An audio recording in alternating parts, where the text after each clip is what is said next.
Então, pessoal, terminando a matéria de termologia, a gente já terminou na aula passada e agora a gente vai começar a tratar dos fenômenos ondulatórios. Então, o que a gente vai falar aqui? Geralmente, lá na cinemática, na dinâmica, a gente estuda os movimentos, como que os movimentos se comportam, como esses sistemas evoluem, como esses sistemas surgem a partir da dinâmica, como que ele se comporta quando ele está parado, lá na estática. Mas aí tem alguns fenômenos que a gente não tratou ainda, a gente não explicou eles lá nessa dinâmica, nessa cinemática, nessa estática, que são os fenômenos tanto oscilatórios quanto periódicos, que a gente vai tratar deles aí. E aí, isso tudo são os fenômenos ondulatórios, que é como uma onda se comporta, como sei lá, o som se comporta. O que é o som? A gente vai falar dele. Quando eu mexo numa corda e a corda fica subindo e descendo, o que está acontecendo, o que é isso, como que ela se comporta, sei lá, o movimento de uma mola ou de um pêndulo. A gente vai falar disso tudo agora. E ela vai ser dividida em três partes. A primeira parte é o movimento harmônico simples, que é o tópico da aula de hoje, que ele é bem curtinho, hoje a gente já fala sobre ele. O tópico 2, sobre ondas. Ondas é bem mais extenso, a gente vai demorar bem mais. O terceiro de ondulatória é a acústica, que a gente fala especificamente sobre o som, certo? E ele também é bem mais demorado, assim como o de ondas. Então, no movimento, antes da gente falar desse movimento harmônico, a gente define o movimento periódico. O movimento periódico é aquele movimento em que as características dele vão se repetir em intervalos de tempos iguais. Então, um exemplo seria a Terra que tá transladando o Sol. A gente está andando em torno do Sol. Então, se você olhar a posição, a velocidade e a aceleração, essas características do movimento vão se repetir em alguns intervalos. Tanto é que o ano tem 365 dias, que seria o período do movimento. Então, se você olhar a Terra que está aqui, beleza, ela girou. Quando ela estava nessa posição de novo, ela tinha a mesma velocidade, a mesma posição e a mesma aceleração. Ou seja, é um movimento periódico. Ele está se repetindo de acordo com o período. O período está regendo o movimento. E é justamente isso, o intervalo de tempo necessário para ocorrer uma repetição desse movimento é o que a gente chama de período. Então, se você pensar na Terra andando em torno do Sol, a gente vai ver que é o próprio ano, o tempo que demora para ocorrer uma repetição. Então seria os 365 dias e as 6 horas. E qual unidade que a gente trata o período? Usualmente no sistema internacional a gente fala de segundos. Mas espera lá, isso falando do período de uma repetição só. Mas sei lá, eu calculei 10 repetições. 10 repetições da. Eu liguei o cronômetro e a Terra deu 10 voltas ao redor do Sol. Qual que vai ser? Como que eu calculo o período a partir disso daí? Eu calculei o cronômetro e deixei o cronômetro rodando nas 10 voltas. Então eu tenho 10 vezes o tempo que eu deveria ter. Então o que faz sentido a gente pensar aqui? Faz sentido a gente pegar um intervalo de tempo total, que seria 10 vezes 365 dias, então daria 3.650 dias, dividido pelo tanto de repetições, que é o N, que seriam 10 nesse caso. Então, o intervalo de tempo, o período, quer dizer, é o intervalo de tempo decorrido para todas essas repetições acontecerem, dividido pelo tanto de repetição que eu tenho, certo? Tanto é que se você vê que se o número de repetição for 1, o período é igual ao intervalo de tempo, certo? E a frequência? O que vai ser essa frequência? A frequência vai ser o número de vezes que esse movimento vai se repetir. Então, pensa lá, você está indo para a escola. Você tem que estar 5 dias na sala de aula, certo? De segunda até sexta. E o que se você vai 4 vezes? Você repete esse movimento 4 vezes, então a sua frequência seria 4, por exemplo. Se você considerar a unidade de tempo como um dia. Então a sua frequência seria 4. Se for só 3 dias, então você repetiu 3 cada uma por um dia. Mas vamos pensar assim no intervalo de tempo como uma semana, certo? Então você tem uma semana, eu vou considerar como uma semana, certo? Meu intervalo de tempo. Então aí a gente foi 5 dias. Então a gente deveria ter tipo uma frequência de 5. Se a gente foi 4, a gente teria uma frequência de 4, só que são 4 por semana, ou seja, por unidade de tempo que eu estou aí. Então a frequência é justamente isso, o número de vezes que esse movimento está se repetindo.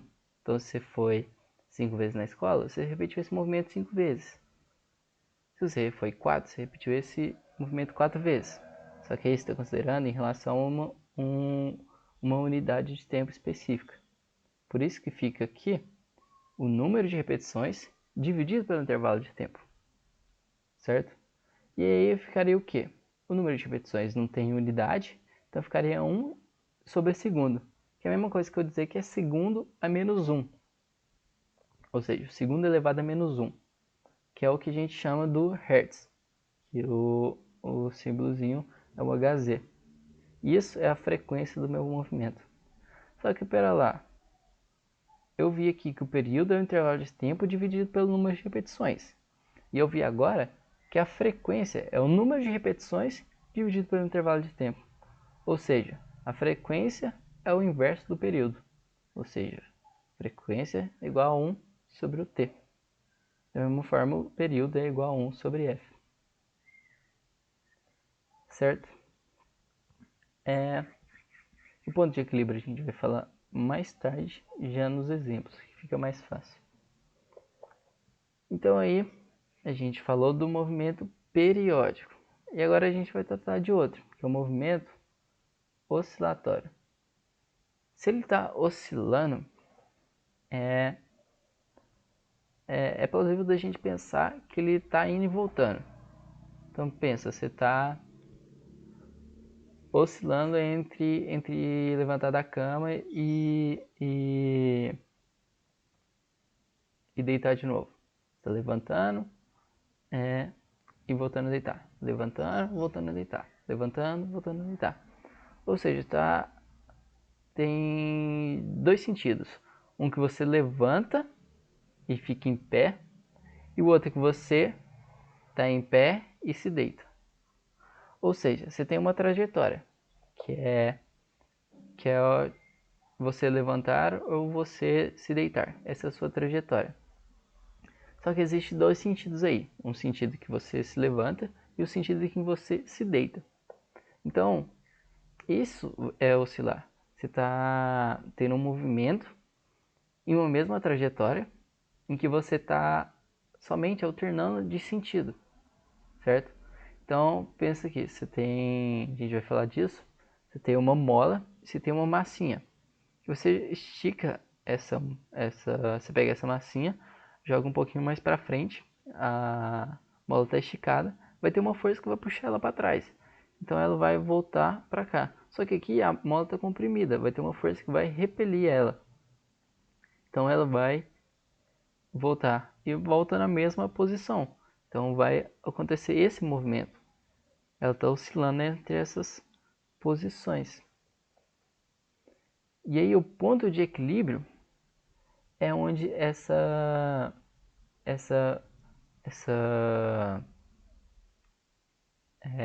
é quando não há quando é o ponto em que não há essa oscilação.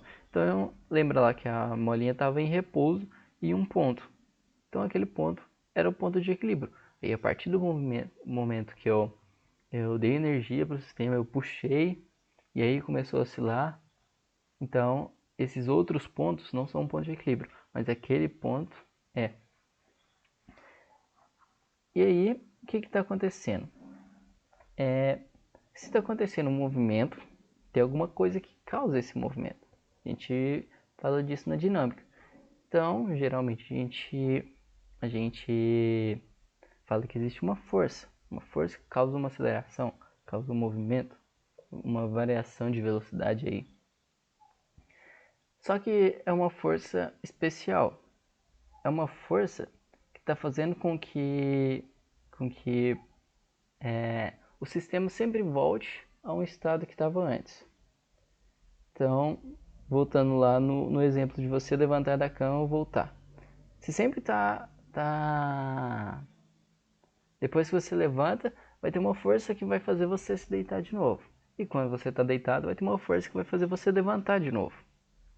Ou seja, uma força que está restituindo,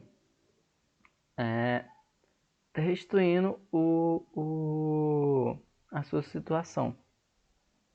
Ele está sempre tentando voltar a essa posição de equilíbrio. Então, se a gente pensar na mola de novo, tem o ponto de equilíbrio.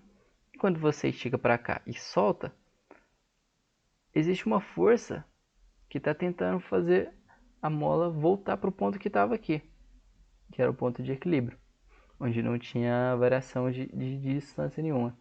E depois disso, quando ela está comprimida, vai existir uma força que vai tentar esticar a mola de volta, que vai tentar voltar ela para o ponto de equilíbrio. Então a gente vê que existe uma força que está sendo contrária ao movimento, ou seja, ela está contrária ao meu deslocamento. Então pensa que eu peguei minha mola, eu estou variando para cá e existe uma força que está indo para cá. Ou seja, existe uma constante de proporcionalidade aí e ela é de sinal contrário. Então por isso aqui a força é igual a menos K vezes o X, por causa do caráter de restituição dela. Porque ela está sempre querendo voltar a um estado que estava antes. Por isso que é um menos kx aí, que é conhecido como a lei de Hooke. E aí a gente vai para os nossos exemplos. A gente vai tratar de dois exemplos que são os que mais caem e são alguns exemplos específicos do MHS. Tem vários outros, mas a gente vai falar especificamente desses aqui. Então, é a situação que eu estava mostrando aqui para vocês. Eu inicialmente tenho uma molinha aqui, esse é o ponto de equilíbrio, ou seja, se ela está nesse ponto aqui, nesse quadradinho que eu estou desenhando com ponteiro,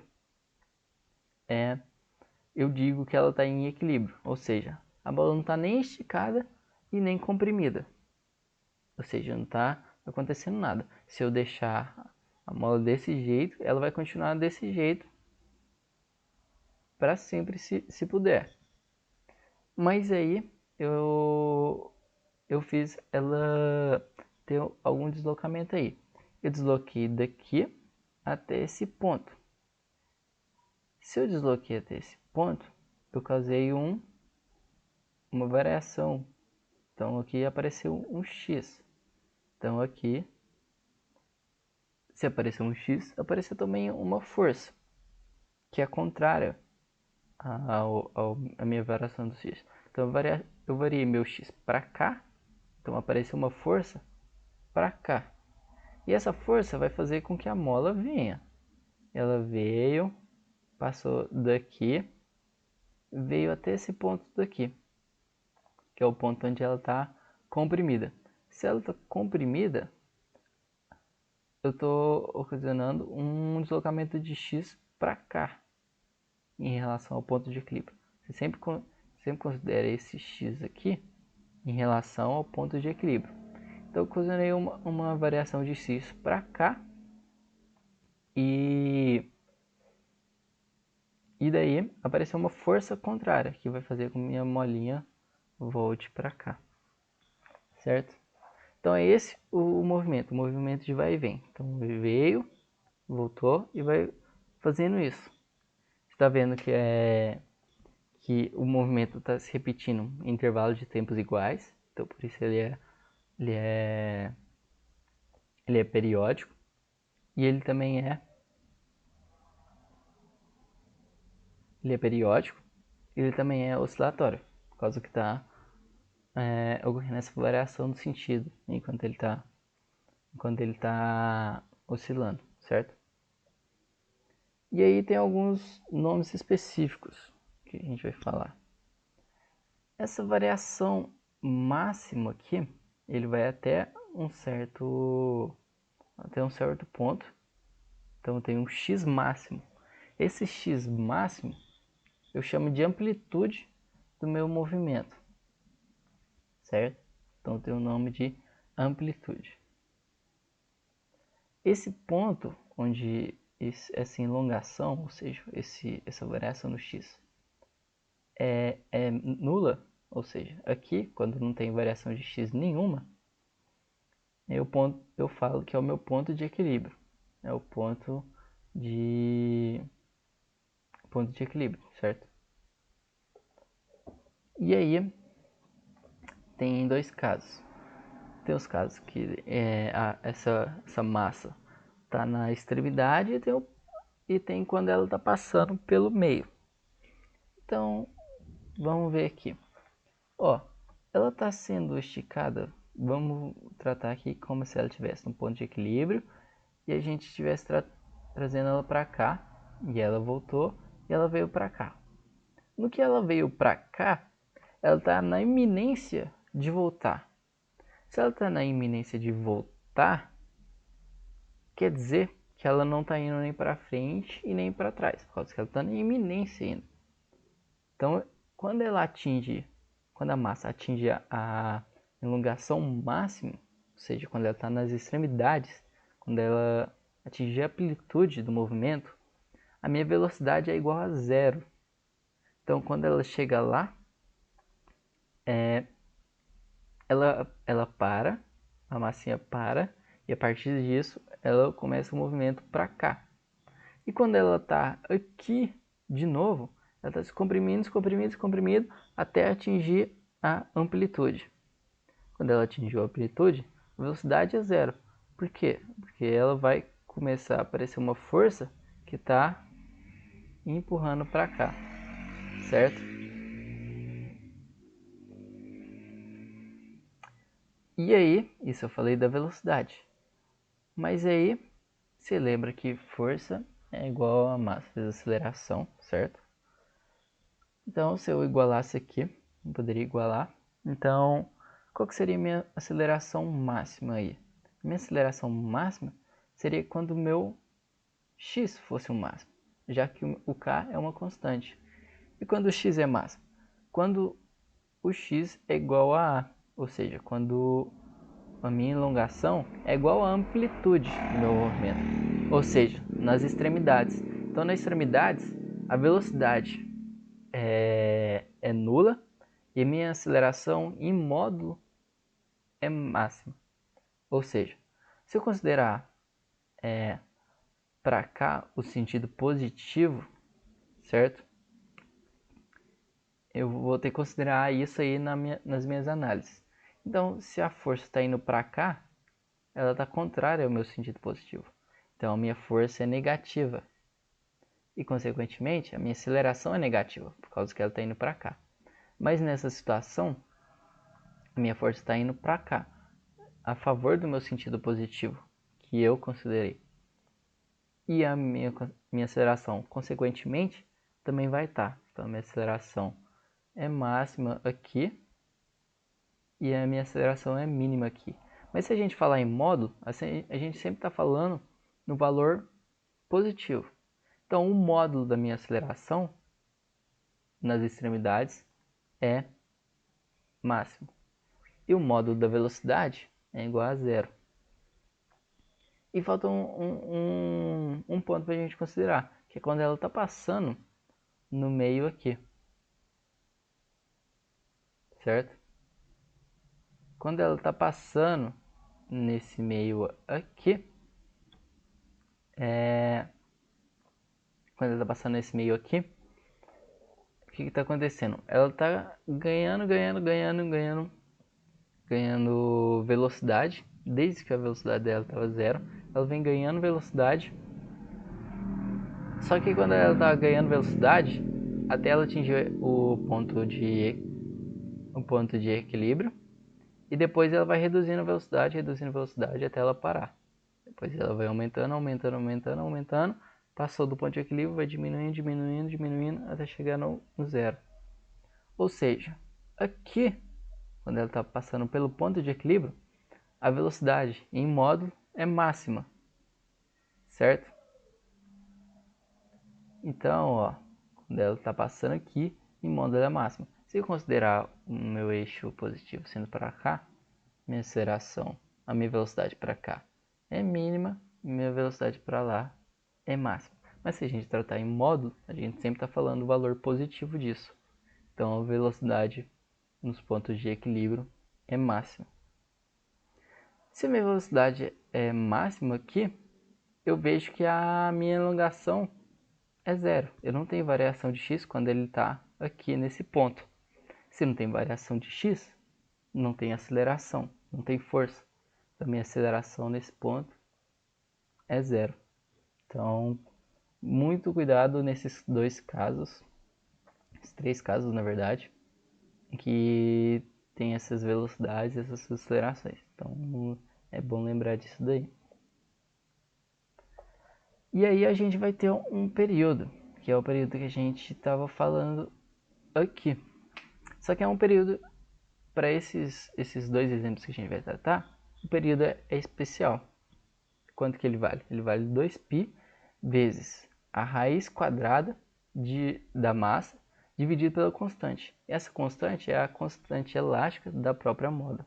Então, quando eu escrever esse SRKT, na verdade eu escrevi errado, é SQRT. Quando eu escrever isso, quer dizer que eu estou falando da raiz, certo? Então, o período do meu oscilador massa-mola é 2π vezes a raiz da massa dividido pela constante elástica, certo? E aí, a gente termina o nosso estudo do massa-mola, certo? Na verdade, ainda não, a gente pode ter mais uma coisa para falar, que a gente tem que analisar as energias aqui, certo? Então, vamos supor que a gente tem um gráfico aqui, certo? E está indo da posição menos A até o A, que é as nossas amplitudes, certo? A gente vai olhar aqui uma coisa que está acontecendo com a velocidade, na verdade com a energia cinética, que tem a ver com a velocidade. O que a gente falou? Que nas extremidades a minha velocidade é zero, ou seja, se a minha velocidade é zero, a energia cinética é zero. Então se eu colocar no gráfico minha energia cinética, ela começa no zero, e no ponto de equilíbrio a velocidade é máxima, então a energia cinética é máxima. Então minha energia cinética faz isso daqui, certo?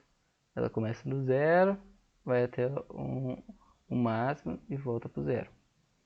Mas a minha energia potencial elástica é meio, energia potencial elástica é meio de kx ao quadrado. Então, meio de kx ao quadrado, a gente vê aqui que nas extremidades a minha energia potencial elástica é máxima, por causa que o meu x é máximo. Lá é onde é a amplitude. Então, a minha energia potencial elástica faz isso daqui.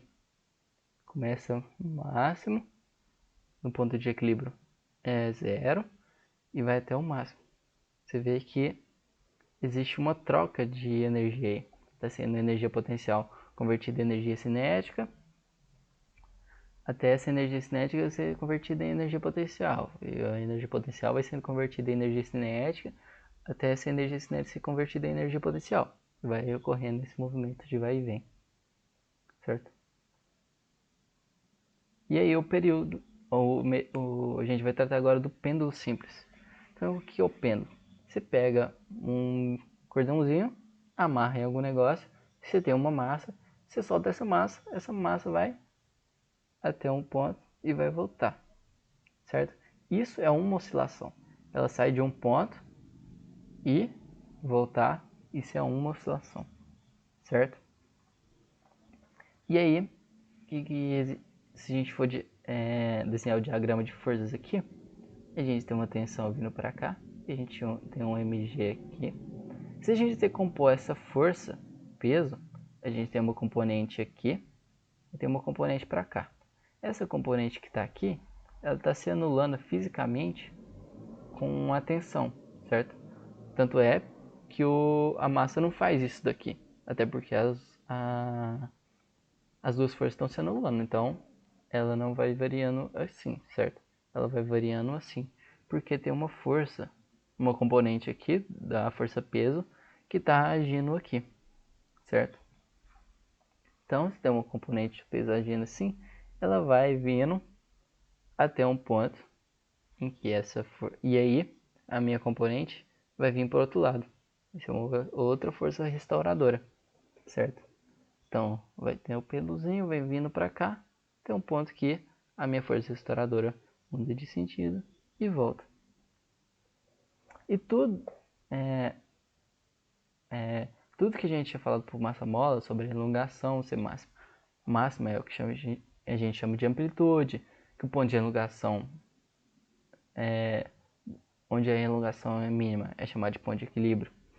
Também vale pro meu pêndulo, certo? A mesma coisa para os pontos máximos. A velocidade é zero, a aceleração é máxima. Tudo isso também vale para o meu pêndulo simples, certo? E uma coisa que vai mudar vai ser a forma como a gente calcula o período, certo? Que na verdade vai ser 2π vezes a raiz da largura dividido pela gravidade, certo? Beleza?